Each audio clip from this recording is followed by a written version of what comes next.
আজকে যে রান্নাটা তোমাদের সাথে শেয়ার করছি এটা নিয়ে অনেক গল্প আছে, অনেক স্মৃতি আছে। এটা যে খুবই স্পেশাল রান্না এমনটা কিন্তু নয়, কিন্তু ওই থাকে এক একটা রান্না করার ইচ্ছা থাকে ছোটবেলা থেকে, সেই রকমই একটা রান্না। যখনই এই রান্নাটা পাশের বাড়ি হতো তখনই ইচ্ছা হতো যদি আমাদের বাড়ি হতো, কিন্তু কি বলতো এক একজন এক এক রকমের মাছ খেতে পছন্দ করে না, তাই অনেক ইচ্ছা নিয়ে এই রান্নাটা করছি তোমাদের সাথে। অবশ্যই কিন্তু রান্নাটা তোমরা দেখে আমাকে একটু কমেন্ট করে জানাবে রান্নাটা কেমন হয়েছে।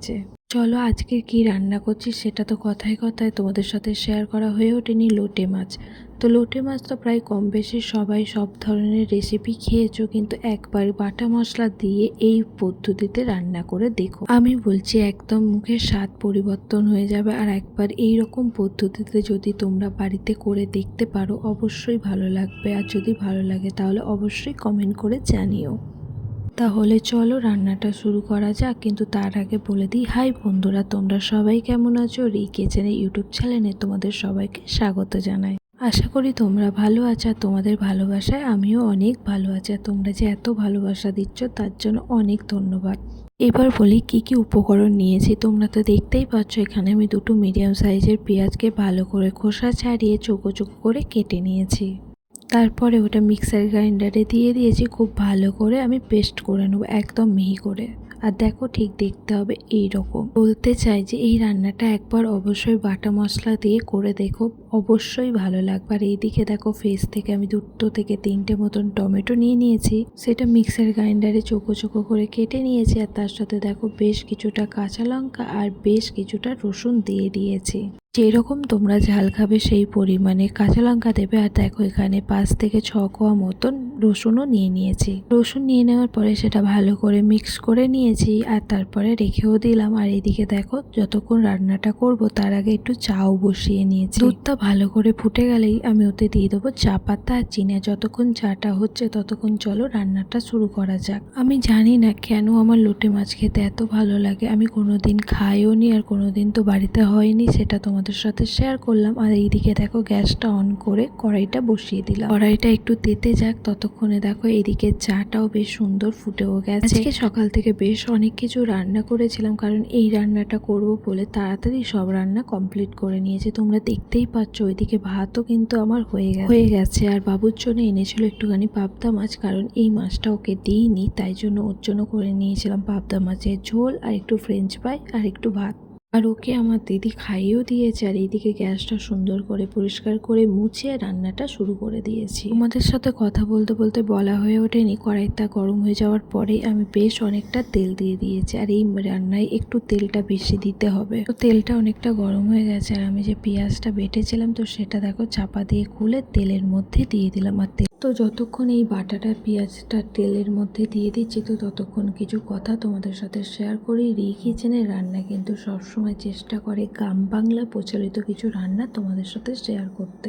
গ্রামের রান্না হয় সাধারণত উনুনে কাঠের চালে, কিন্তু কি বলতো শহরে তো আর সেই কাঠ পাবে না আর সেই টেস্টটাও হবে না। তাই আমি চেষ্টা করি সব সময় গ্রাম বাংলায় উঠে আসা রান্নাগুলোকে আমি শহরের গ্যাসের চুলায় কিভাবে রান্না করি সেটাই তোমাদের সাথে শেয়ার করি। আর সেটাই রি কিচেন সবসময় চেষ্টা করে তোমাদের সাথে শেয়ার করতে। তার সাথে দেখবে গ্রামের সমস্ত রান্নাই বাটা মশলা দিয়েই তৈরি হয়, যেমন হচ্ছে শুকনো লঙ্কা বাটা, সেইগুলো তো আর সবসময় করা সম্ভব হয়ে ওঠে না, সেইগুলো কিন্তু মিক্সার গ্রাইন্ডারেই করে তোমাদের সাথে শেয়ার করি। এই রান্নাগুলো শহরে অল্প সময়ের মধ্যে বানিয়ে নিতে পারো, সেইগুলোই সবসময় রি কিচেন চেষ্টা করে যাতে অল্প সময়ের মধ্যে সব সুস্বাদু রান্না তোমরা করতে পারো, সেইগুলোই সবসময় পরিবেশন করে দেখায়। তো চলো এইদিকে যে মিক্সটা করেছিলাম তো ফ্রিজ থেকে তো 3টে মতন টমেটো নিয়ে নিয়েছিলাম, সেটা ভালো করে কেটে নিয়েছি। আর তার সাথে বেশ কিছুটা রসুন আর কাঁচা লঙ্কাও নিয়ে নিয়েছি। দেখো ওইদিকে সুন্দর করে পেঁয়াজটা লাল লাল করে ভাজা হয়ে গেছে। আর এইদিকে দেখো গ্যাসের মধ্যে একটুখানি তেলও ছিটকিয়েছিল তো সেটা ভালো করে মুছে নিলাম। আর দেখো মিক্সিতে যে বাটাটা করেছিলাম সেটাও বাটিতে নিয়ে নিলাম। এবার দেখো পেঁয়াজটা খুব সুন্দর করে বাটাটা ভাজা হয়ে গেছে। এবার এই মিক্সটা আমি দিয়ে দিলাম খুব সুন্দর করে। এবার এটা দিয়ে বেশ কিছুক্ষণ কষিয়ে নেবো। ওই দেখো 2 থেকে 3 মিনিট কষানোর আগে এর উপর থেকে একটুখানি কাঁচা সর্ষের তেল দিয়ে দেবো, তাহলে দেখবে কষানোটা খুব মসৃণভাবে হয়ে যাবে। তো দেখো সমস্ত মশলা দিয়ে দিলাম। এবার এর ওপর একটুখানি সর্ষের তেলও দিয়ে দেবো, বেশি না, জাস্ট 1 ফোঁটা মতন সর্ষের তেল দিয়ে দিলাম। তো সর্ষের তেল দিয়ে এবার বেশ কিছুক্ষণ কষিয়ে নেবো। এখন আমি গ্যাসের ফ্লেমটা একদম লোতে দিয়েছি, আর ওইদিকে কি দেখতে পাচ্ছ তোমরা, পাবদা মাছের ঝাল করছে একদম পেঁয়াজ ছাড়া। কিভাবে করলাম, যদি এর রেসিপি তোমরা জানতে চাও অবশ্যই কিন্তু কমেন্ট করে জানাতে পারো। তোমাদের কাছে কিন্তু একটা কমপ্লেন আছে, তোমরা অনেকেই আমার রান্নাগুলো দেখছো কিন্তু তোমরা কেউ আমাকে একটাও কমেন্ট করে জানাচ্ছ না যে রান্নাগুলো কেমন হচ্ছে। দেরি কেন, একটু তাড়াতাড়ি আমাকে কমেন্ট করে জানাও আমার রান্নাগুলো কেমন হচ্ছে। তো চলো এবার যে বেসিক মশলাগুলো না দিলে রান্নাটা ইনকমপ্লিট থাকবে, তো সেইটা মশলাগুলো দিয়ে দিই। যেমন দিয়ে দিলাম নুন, হলুদ আর লঙ্কা গুঁড়ো, আর সবই আমি আন্দাজ মতন দিয়েছি। নুনটা কিন্তু সবসময় সবাই বলে স্বাদ অনুসারে যে যেরকম নুন খাবে, আর যারা যারা রি কিচেনের ভিডিওগুলো দেখো তারা সবাই যেন রি কিচেন নুনের পরিমাণটা কম খায়, ঝালের পরিমাণটা বেশি খায়। তোমরা দেখতে পেলে আগে আমি কাঁচা লঙ্কাও পেস্ট করে দিয়েছি, আর তার সাথে দেখো শুকনো লঙ্কা আমি 1.5 চামচের মতন দিয়েছি, হলুদও 1.5 চামচের মতন দিয়েছি, আর জিরে দিয়েছি 1 চিমটে। আমি কিন্তু জিরেটা সব রান্নায় দিই না, কিন্তু এই রান্নায় দিলাম। এই রান্নাটা একটু কষিয়ে কষিয়ে করবো। অনেকেই মশলাটা যখন কষায় তখন একটু জল দিয়ে দেয়, কারণ নাকি মশলাটা পুড়ে যাওয়ার চান্স থাকে। তো দেখো আমি যেহেতু একদম গ্যাসের ফ্লেমটা লো দিয়েছি, পুড়ে যাওয়ার কোনো চান্স নেই, আর আমি খুব সুন্দর করে কষিয়েও নিচ্ছি, তাই নিচটা একদমই ধরে যাবে না। দেখো এবার কষানো হয়ে গেছে, এবার খুন্তিটা সরিয়ে নিয়ে 2 মিনিটের মতো ফুটতে দেবো। 2 মিনিট ফোটার পরে বাকি রান্নাটা তোমাদের সাথে শেয়ার করব। তো দেখো মশলাটা যতক্ষণ ফুটছে ততক্ষণ চলো লোটে মাছটা খুব সুন্দর করে পরিষ্কার করে ধুয়ে নিই। আর বাজার থেকে না খুব সুন্দর পরিষ্কার করে ধুয়ে দিয়েছে কাকু। যেহেতু ওনার কাছে মাছগুলো নেই তাই সবসময় উনি চেষ্টা করে পরিষ্কার করে মাছগুলো দেওয়া, কিন্তু তারপরেও তো বাড়িতে ধুতে হয় তাই না। তো চলো ভালো করে পরিষ্কার করে ধুয়ে নিই। দেখো একটা বাটিও নিয়ে নিয়েছি, বাটিতে খুব সুন্দর করে পরিষ্কার করে ধুয়ে এক এক করে রেখেও দিচ্ছি। লোটে মাছের আমি আগে একটা রান্না করেছিলাম, সেটাও কিন্তু আমার ইউটিউব চ্যানেলে আছে, তোমরা চাইলে দেখে আসতে পারো। আর আমার সুন্দর সুন্দর রান্নাগুলো যদি তোমাদের ভালো লাগে তাহলে অবশ্যই কিন্তু একটা লাইক, কমেন্ট, সাবস্ক্রাইব করে। দেখো মাছগুলো পরিষ্কার করে ধুয়ে নিয়েছি, এবার দেখো মশলাটা ভালো করে দেখো রেডি হয়ে গেছে। এবার গ্যাসের ফ্লেমটা জোরে দিয়ে দিলাম, আর একটু কষিয়ে নেবো, ওই ধরো 1 মিনিটের মতো। কথায় আছে না, যত কষাবে তত ফ্লেভার আসবে। তো দেখো ঠিক সেইভাবে বেশ কিছুক্ষণ কষিয়ে নেবো, ওই ধরো 1 মিনিটের মতন হাই ফ্লেমে।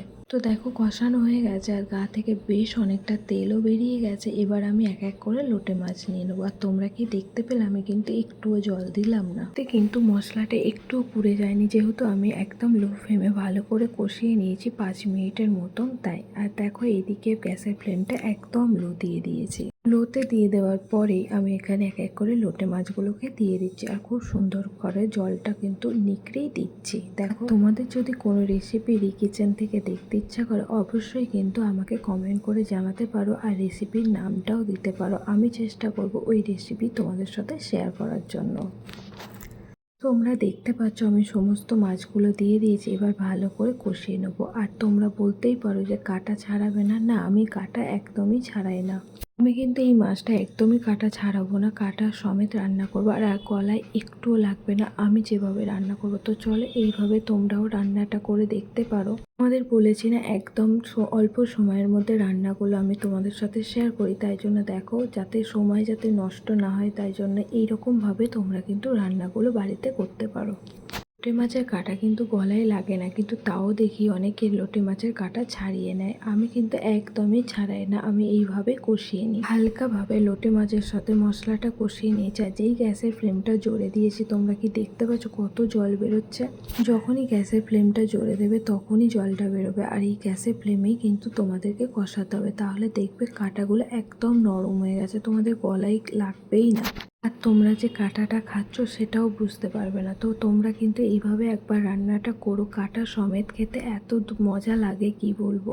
তো আজকের আমার পূর্ণ হলো ইচ্ছা, আর অনেক দিনের ইচ্ছা ছিল লোটে মাছ রান্না করার, আর আজকের আমি লোটে মাছ রান্না করে আমার ইচ্ছাটা পূরণ করলাম। দেখো গ্যাসের ফ্লেমটা অনেকটা জোরে দিয়েছি, তো যতক্ষণ রান্নাটা হচ্ছে ততক্ষণ চলো একটুখানি চাও খেয়ে নিই। তো দেখো চা খাওয়া হয়ে গেছে, এবার বাকি রান্নাটা কমপ্লিট করি। এইদিকে দেখো বেশ অনেকটা জল বেরিয়েছে, আর দেখো লোটে মাছটা অনেকটাই সেদ্ধ হয়ে গেছে। এবার শুধু জলটা টেনে নিলেই হয়ে যাবে রান্নাটা কমপ্লিট। আরও কিছু উপকরণ আছে সেইগুলো এক এক করে দেবো, কিন্তু তার আগে চলো একটু ভালো করে কষিয়ে নিই, আর মাছগুলো একটু ভালো করে ভেঙেও নিই। আর দেখো বেশ অনেকটা গুঁড়ো গুঁড়োও হয়ে গেছে। তো দেখো গ্যাসের ফ্লেমটা একদম লো থেকে মিডিয়ামের মতন দিয়েছিলাম, আর তারপরে 5 মিনিট পরে ঠিক মাছটা দেখতে এরকম হয়েছে, আর জলটা অনেকটাই টেনে নিয়েছে, আরও একটু টানবে, ঠিক ততক্ষণ কষাবো। তোমরা কি বুঝতে পারছো মাছগুলো একদম সুন্দর করে ভেঙে গেছে? আর দেখো একটুও কি তোমরা কাটা দেখতে পাচ্ছ? একটুও কাটা দেখতেও পারবে না, আর গালেও তোমরা বুঝতে পারবে না যে কাটা গেছে। তো আজকে কী রান্না করলাম সেটা দেখিয়ে দিই। এদিকে তো লোটে মাছ করেছি, এইদিকে দেখো পাবদা মাছের ঝালও করে নিয়েছি। চলো এতগুলো উপকরণের মধ্যে সব থেকে দামি উপকরণটা এবার দিয়ে দিই, যেটা ছাড়া লোটে মাছ একদম ইনকমপ্লিট। যেমন বাঙালিরা ভাত ছাড়া ইনকমপ্লিট, সেরকম লোটে মাছ ও ধনেপাতা ছাড়া ইনকমপ্লিট। যারা রিকিচেনের ভিডিও দেখে থাকো তারা সবাই জানো আমি ধনেপাতার কিছু অংশই বাদ দিই না। দেখো মনে হয় যেন গোড়াটাও দিয়ে দিই, কিন্তু এই ডগাটা তো আর দেওয়া যায় না, তাই সেটা বাদ দিয়ে বাকি অংশটা দিয়ে দেবো। তার জন্য দেখো খুব সুন্দর করে কাঁচির সাহায্যে কেটে নিচ্ছে। আমি একটুও কিছু বাদ দিতে চাই না, তাই আমি কাঁচির সাহায্যে কেটে নিচ্ছি যাতে একটু অংশ বাদ না যায়। অনেকটা কুচি কুচি করেছি এমনটা নয়, আমি অল্প কুচি করেছি, তোমরা দেখলে বুঝতে পারবে। এদিকে দেখো বেশ অনেকটা লোটে মাছের জলটা টেনে নিয়েছে। এবার আমি এর ওপরে দিয়ে দেবো থেকে দামি উপকরণ, সেটা হলো ধনেপাতা। দেখো একদম মিহি মিহি হয়ে গেছে। এবার আমি এর ওপরে ধনেপাতাগুলো খুব সুন্দর করে সাজিয়ে দিচ্ছি। আচ্ছা, লালের সাথে সবুজের কম্বিনেশনটা কেমন লাগছে তোমরা একটু বলো তো? আমার তো দুর্দান্ত লাগছে, দেখতে লাগছে অসাধারণ। আর রান্না না আমি একটু চেষ্টা করি শখে করার। রান্না করার সময় আমি খুব মজা নিয়ে করি, খুব আনন্দ নিয়ে করি, তাই হয়তো রান্নাটা এত ভালো হয়, তাই তোমরা এত ভালোবাসা দাও। আর দেখো যেমন আমরা সাজি খুব সুন্দর করে মেকআপ দিয়ে, তেমনই আমি সবসময় চেষ্টা করি রান্নাগুলোকে খুব সুন্দর সাজিয়ে গুছিয়ে করার, পরিপাটি করে। আমি যখন রান্না করি তখন একদমই যে চারপাশটা নোংরা আমি রাখা একদমই পছন্দ করি না, তাই আমি সবসময় চেষ্টা করি মুছে নেওয়ার। আমি উপকরণ দেওয়ার পরে বেশ সুন্দর করে কষিয়ে নেবো। আর দেখতে পাচ্ছ তোমরা জলটা অনেকটাই টেনে নিয়েছে, আর 2 মিনিটের মতন জলটা টানলেই রান্নাটা আমার কমপ্লিট হয়ে যায়। এই রান্নাটা যতক্ষণ হচ্ছে বাকি কাজগুলো করে নিই। গ্যাসের ফ্লেমটা একদম আস্তে দিয়ে দিলাম। এবার বাকি কাজগুলো আমাদের সাথে রান্না করি, রান্নার ভিডিও শেয়ার করি, কিন্তু তার আগেও পরে অনেক কাজ থাকে। সেই রকমই কিছু কাজ আজ তোমাদের সাথে শেয়ার করলাম। নুনের কৌটোটা ভালো করে ধুয়ে নিয়ে শুকিয়ে নিয়ে আবার যে নুনটা এনেছে সেটা ঢেলে নেবো। আর এইদিকে দেখো কিছু বাসন পড়েছে, তো সেইগুলো ভালো করে মেজে নেবো। আমার না খেয়ে দিয়ে উঠে একদম কাজ করতে ইচ্ছা করে না। আমার খাওয়ার আগে অনেক কাজ আমি করে নিই, যাতে পরে আর কাজ করতে আমার না হয়। আমাদের কাজের দিদি ছিল, কিন্তু বেশ কিছুদিন হলো কাজের দিদি রাখা নেই, তাই আমি চেষ্টা করি সবসময় বাসন আমি খাওয়ার আগে মেজে নিই, আর বাকি বাসন দিয়ে মেজে নেয়। তো চলো এইদিকে দেখো আমি সুন্দর করে মিক্সার গ্রাইন্ডারটাও ধুয়ে নিচ্ছে, এবার ভালো করে মেজে নেবো। আর যদি তো শুনলে হাসি লাগবে, আমার কিন্তু মাজতে খুব ভালো লাগে, বাসন মাজতে, ঘরের কাজ করতে, যাতে একদম ঘরটা সুন্দর পরিষ্কার পরিপাটি থাকে। আর এইদিকে দেখো বেশ অনেকগুলো বাসন পড়ে গেছে, বেসিনে রেখে দিলাম। আর এইদিকে দেখো রান্নাটা প্রায় কমপ্লিট হয়ে গেছে। গ্যাসের ফ্লেমটা কিন্তু একদম লোতে দিয়ে দিয়েছিলাম। আর দেখো খুব সুন্দর করে আমার বাসনগুলো মাজা হয়ে গেছে। এইরকম যদি মাজা হয়ে যেত, চোখের পাতা জাস্ট বন্ধ করতাম আর খুলতাম, দেখতাম মাজা হয়ে গেছে, কি ভালো হতো না? কিন্তু তার কি উপায় আছে? তার একদমই উপায় নেই। আমি তো ফার্স্ট মুডে দিয়ে দিয়েছি, আর তোমাদের সাথেও শেয়ার করে নিলাম। আর এইদিকে দেখো খুব সুন্দর করে আমি বাসনগুলোও মেজে নিলাম। এবার চলো বাসনগুলো খুব সুন্দর করে ধুয়ে নিই। আমি একটু পরিষ্কার করে বাসনগুলো ধুয়ে পরিষ্কার করে রেখে জল ঝরাতে দিয়ে দেবো। ততক্ষণে দেখো এদিকে নুনের কৌটোটাও ধোয়া হয়ে গেল, জল ঝরতেও রেখে দিই। বাসনগুলো মাজাও হয়ে গেছে, আর খুব সুন্দর করে জল ঝরিয়ে গুছিয়েও নিয়েছি। আর এইদিকে চলো ভাতটাও বেড়ে নিই। তো তার আগে লোটে মাছটা কেমন হয়েছে দেখিয়ে দিই। দেখো দেখতে লাগছে অসাধারণ না? আর খেতে হয়েছে জাস্ট অসাধারণ। তোমরা দেরি কেন, তাড়াতাড়ি বাড়িতে বানিয়ে নাও, আর তত করে আমরাও খেয়ে নিই এই রান্না। দেখো ভাতটাও খুব সুন্দর করে বেড়ে নিয়েছি, একদিকে লোটে মাছ নিয়েছি আর একদিকে পাবদা মাছও নিয়েছি। তো রান্নাটা কেমন লাগলো অবশ্যই কিন্তু কমেন্ট করে জানিও। ভালো লাগলে অবশ্যই একটা লাইক দিয়ে পাশে থেকো। যারা রিকিচেনের নতুন বন্ধু হয়েছো তাদের সবাইকে বলি, তোমরা কিন্তু অবশ্যই এই রান্নাগুলো বাড়িতে বানিয়ে অবশ্যই আমাকে কমেন্ট করে জানিও কেমন হয়েছে। তবে তার আগে একটা সাবস্ক্রাইব করে আমার পাশে থেকো। রান্নাটা যদি ভালো লাগে অবশ্যই একটা লাইক দিয়ে পাশে থেকো। আর তোমরা সবাই ভালো থেকো। ধন্যবাদ।